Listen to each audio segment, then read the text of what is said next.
तो हेलो दोस्तों, स्वागत है आपको हमारे YouTube channel Dharmendra official teaching में। तो जैसा कि मैं आज पढ़ाने जा रहा हूं सोडियम कार्बोनेट। सोडियम कार्बोनेट मतलब धोने वाला सोडा अर्थात धोवन सोडा, जिसका सूत्र होता है Na2CO3 इंटू 10H2O। तो इसे कैसे निर्माण हम करेंगे? तो इसे निर्माण करने के लिए इसके पहले हम इसे अमोनियम सोडा या साल्वे विधि के द्वारा निर्माण करेंगे। जैसे इसके पीछे हमने अमोनियम सोडा या साल्वे विधि के निर्माण से ही सोडियम बाइकार्बोनेट का निर्माण किया था, उसका उपयोग और गुण भी बताया था।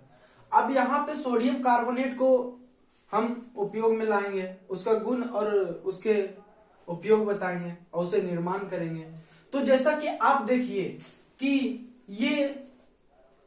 ये क्या कहता, यानी इसका परिभाषा क्या कहता, इसका जो सिद्धांत है वो क्या कहता।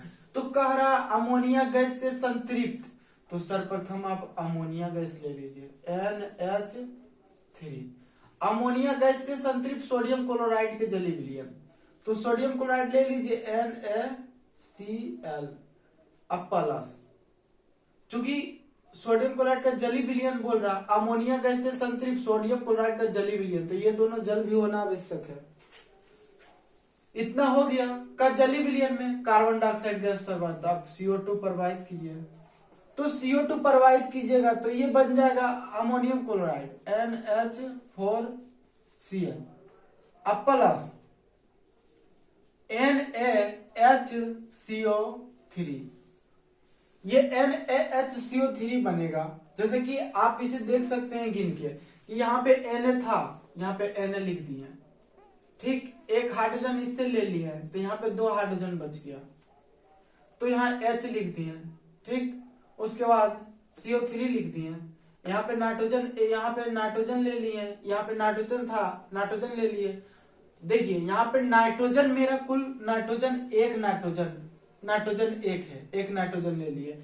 यहाँ पे ऑक्सीजन 3 है, यहाँ पे हाइड्रोजन 3 है और हाइड्रोजन भी, यहाँ पे हाइड्रोजन 3 यहाँ पे और 2 यहाँ पे, यानी 5 हाइड्रोजन है। तो 5 हाइड्रोजन में आप 4 हाइड्रोजन यहाँ यूज कर लिए, तो आपके पास H बराबर 1 बचा।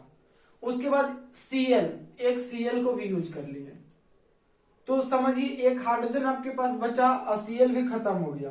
तो अब यहाँ पे Na को ले जाना है, Na को ले गए, तो एक हाइड्रोजन जो बचा है अब यहाँ लिख दिए, तो ये हाइड्रोजन भी खत्म हो गया। अब यहाँ पे हम देखेंगे कि कार्बन मेरे पास कितना है, तो कार्बन मेरे पास 1 है, तो एक कार्बन यहाँ लिख दिए। ऑक्सीजन कितना, तो ऑक्सीजन मेरे पास 2 यहाँ है और 1 यहाँ है, 3 ऑक्सीजन है, 3 ऑक्सीजन। तो यही मेरा सोडियम बाइकार्बोनेट हुआ। ये सोडियम बाइकार्बोनेट को 2 मोल का सोडियम बाइकार्बोनेट लिया जाता है, 2NaHCO3। ये सोडियम बाइकार्बोनेट को क्या किया जाता है, तो सोडियम बाइकार्बोनेट को अगर जो आप गर्म कीजिएगा, इसे गर्म किया जाता है, उष्मा दिया जाता है, तो गर्म किया जाता है, तो ये बनेगा Na2CO3 प्लस। अब देख लीजिए यहाँ क्या क्या बन सकता है, खुद अपने से अनुमान लगाइए। यहाँ पे Na बराबर 2, मैंने Na बराबर 2 लिख दिया, इसका कहानी खत्म हो गया। उसके बाद CO3, ये CO3 भी लिख दिया। चूंकि यहाँ पे 2 मोल का Na2 है तो 2 मोल का Na2 लिख दिया, ये खत्म हो गया। यहाँ पे मेरा हाइड्रोजन टोटल H बराबर 2 है, कार्बन बराबर H बराबर, कार्बन C बराबर भी 2 है क्योंकि आगे 2 लगा हुआ, परंतु ऑक्सीजन O बराबर 6 है। तो हम यहाँ पे और क्या बना सकते हैं, तो इसे जल को बना सकते हैं, H2 लिख सकते हैं, एक ठो O इससे पैंचा ले लेंगे, तो H2O तो मेरा बन जाएगा। H2O मेरा H2O ये बन जाएगा। अब H2O बन गया तो इससे 6 से एक पैंचा O लिए, तो यहाँ पे कितना O बचा, आखिर यहाँ पे O था मेरा, कितना O था, यहाँ पे 3 O था, सॉरी यहाँ पे 3 O था, तो 3 O में से आप 3O था, 3O में से एक O आप जल को पहचा दे दिए इसको, तो आपके पास 2 गो O बचा। और आपके पास कार्बन कितना है, तो कार्बन 2 है, तो कार्बन 2 है, ऑक्सीजन 2 है, तो आपके पास ये क्या बन जाएगा, तो बन जाएगा आपके पास ये CO2 बन जाएगा, CO2 बनेगा। तो CO2 इसे एक बार फिर से आप देख लीजिए, इसको बढ़िया से, इसको ऐसे लिखना है कि सर्वप्रथम आप Na बराबर 2 लिखा हुआ, Na बराबर 2 लिख दिए, ठीक, Na बराबर 2। उसके बाद हाइड्रोजन H बराबर 2 है, कार्बन C बराबर 2 है, ऑक्सीजन 3 दूना 6 है। अब हम Na2 ये खत्म हो गया, CO3 तो क्या यहाँ पे C, 1 मोल का C खत्म हो गया, यानी कि एगो C यहाँ पे ले लिए, तो हमारे पास एक C न बचा, 1 C यहाँ ले लिए इससे, तो 1 C बचा।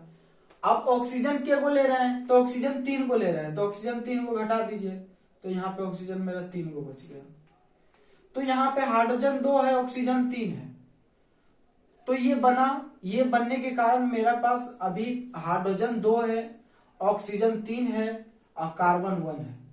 तो हमें जल बनाना, तो ये 2 H2 ले सकते हैं और एक वो ऑक्सीजन इससे पैंचा ले लेंगे, तो यहाँ 2 बचेगा, तो H2O मैंने बना दिया यहाँ पे। उसके बाद आप देखिए कि क्या बच रहा है, कि एक वो कार्बन बच रहा है और 2 गो ऑक्सीजन बच रहा है, तो इसको हम CO2 नहीं बना सकते हैं। तो यही आपको समझाना था। तो अब देखिए कि ये प्राप्त हो जाता है Na2CO3। अब इसको रवाकरण के जल से, ये रवाकरण के जल से Na2CO3 इंटू 10H2O का निर्माण करता है, अर्थात ये धोने वाला सोडा। आखिर जब सर्फ होता है तो सूखा रूप में अगर जो सर्फ होता है, अगर जो आप मार्केट से सर्फ खरीद के लाते हैं, तो वो कार्य करने के लिए कब क्षमता रखता है सर्फ का, जब वो जल में घोला जाता है। ऐसे वो क्या कार्य करेगा, तो जब आप पैकेट में लाते हैं तो ये आपको दिया जाता है, और उसे जल में आखिर 1 मोल का सोडियम क्लोराइड में 10 मोल अर्थात 10 गुना पानी डाल के उसे घोला जाता है। तो ये हमारे धोने वाला सोडा के रूप में ये कामयाब हो जाता है। तो इस प्रकार रवाकरण के जल मतलब वही होता है कि जल मिलाना, तो रवाकरण के जल से ये धोने वाला सोडा बन जाता है। तो इस प्रकार देखें आप कि कैसे निर्माण किया जाता है। अमोनिया गैस से संतृप्त सोडियम क्लोराइड के संतृप्त जलीय विलयन में कार्बन डाइऑक्साइड प्रभावित करने में अमोनियम क्लोराइड और सोडियम बाइकार्बोनेट का निर्माण होता है। अब 2 मोल का सोडियम बाइकार्बोनेट को उठाकर यहां से ले आइए और इसे हीट कीजिएगा, तो Na2CO3 सोडियम बाइकार्बोनेट और जल और कार्बन डाइऑक्साइड देगा। अब ये सोडियम बाइकार्बोनेट रवाकरण के जल से सोडियम बाइकार्बोनेट का निर्माण कर लेगा। तो आप जानिए कि इसका गुण क्या है। तो इसका गुण क्या है भाई,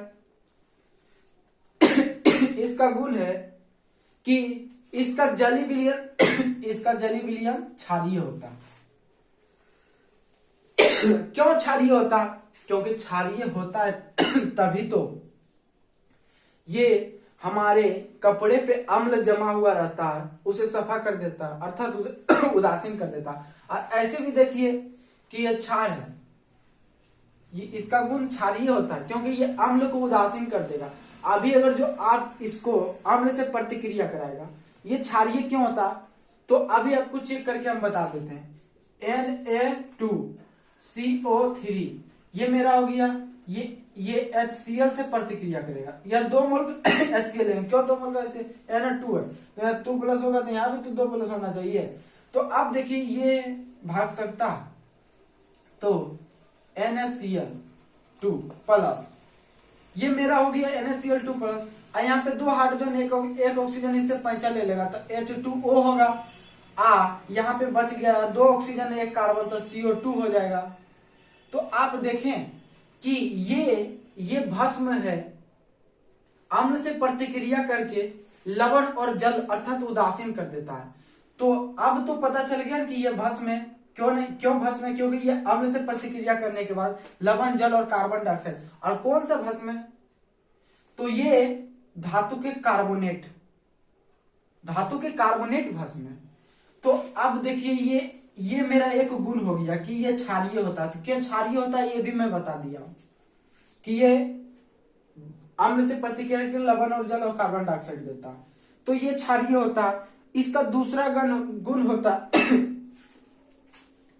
इसका दूसरा गुण होता है। तो दूसरा गुण क्या होता है? ये इसका दूसरा गुण यह होता है कि अगर जो इसे आप खुले वायु में छोड़ दीजिएगा, अगर जो आप घोले हुए सरप को खुले वायु में छोड़ दीजिएगा तो ये जो है ना 10 मोल का जल को उड़ा देता है, अर्थात ये बाष्पीकरण क्रिया होती है और ये 10 मोल का जल वायु में चला जाता है और ये बच जाएगा। देखिए कैसे बचेगा। आप इसे खुले वायु में छोड़ दीजिए, Na2CO3 इंटू 10H2O। अब खुले वायु में छोड़ दीजिए, खुले वायु में, तो आप देखिएगा प्राप्त होगा Na2CO3 प्लस 10H2O। ये जल तो उड़ जाएगा वाष्पित से, लेकिन ये आपको मिलेगा। आप जल में सर्प को घोलिए और उस घोले हुए सर्प को आप 2-4-10 दिन खुले वायु अर्थात छत पे धूप के जगह रख देना है। आप 2-3 दिन में ही देखिएगा कि उस जार में जो जल रहता है वो उड़ जाता है और जो सर्प रहेगा आपका वो सर्प उसी जार में बैठा रहता है। तो यही यहाँ पे बोल रहा है। और इसके आगे मेरा आता है एक बहुत ही वेरी वेरी इंपॉर्टेंट क्वेश्चन आता है, उत्फुलन। ये उत्फुलन किसे कहते हैं? चलिए इसको मिटा देते हैं, ये तो निर्माण किए हैं हम। ये उत्फुलन किसे कहते हैं? तो उत्फुलन किसे कहते हैं? उत्फुलन तो अभी उदाहरण से आपको समझा देंगे कि उत्फुलन किसे कहते हैं। जब आप प्राप्त सोडियम बाइकार्बोनेट को अर्थात इसको प्राप्त ये सोडियम कार्बोनेट को आप जब गर्म कीजिएगा, उष्मा दीजिएगा, तो ये क्या होगा? Na2, ये अगर जो आप इसको Na2CO3 इंटू 10H2O आप उष्मा दीजिएगा, तो उष्मा देने के बाद ये Na2CO3 इंटू H2O अर्थात 9 मोल का जल जो होता है वो ये बाष्पित कर देता है और Na2CO3 इंटू 1 मोल का जल बनाता है। तो इसे ही उत्फुलन कहते हैं, उत्फुलन। तो देख लिए तीसरा गुण मेरा यह होता है। अब इसका भाई उपयोग क्या है? तो उत्फुलन बहुत ही इंपॉर्टेंट है कि जब सोडियम कार्बोनेट को उष्मा में गर्म किया जाता है तो सोडियम कार्बोनेट अपना 9 मोल का जल को वाष्पित करके Na2CO3 इंटू H2O का निर्माण करता है। तो इसे ही उत्फुलन कहते हैं। ये आप याद रखिएगा। तो इसे आप खत्म कीजिए, क्योंकि मेरे पास जगह नहीं है इसलिए आप यहाँ पे लिखना पड़ेगा इसका उपयोग। तो आप जानते हैं इसका उपयोग क्या होता है? कपड़ा एवं ये तो सर्वप्रथम कपड़ा को धोता ही, ये पहला है कपड़ा धोने में, ठीक। और दूसरा है प्रयोगशाला में अभिकर्मक के रूप में। तो दूसरा है प्रयोगशाला में अभिकर्मक के रूप में। अब तीसरा उपयोग क्या है? दूसरा प्रयोगशाला, ये कांच और कागज बनाने में, कांच, शीशा, कागज बनाने में, साबुन बनाने में, कागज बनाने में, कांच बनाने में इसका उपयोग होता है। साबुन, कागज और कांच, ये बनाने में, कांच बनाने में इसका उपयोग होता है, ठीक। और ये मेरा तीसरा हो गया। अब चौथा क्या कहता है? तो चौथा कहता है, क्या कहता है चौथा?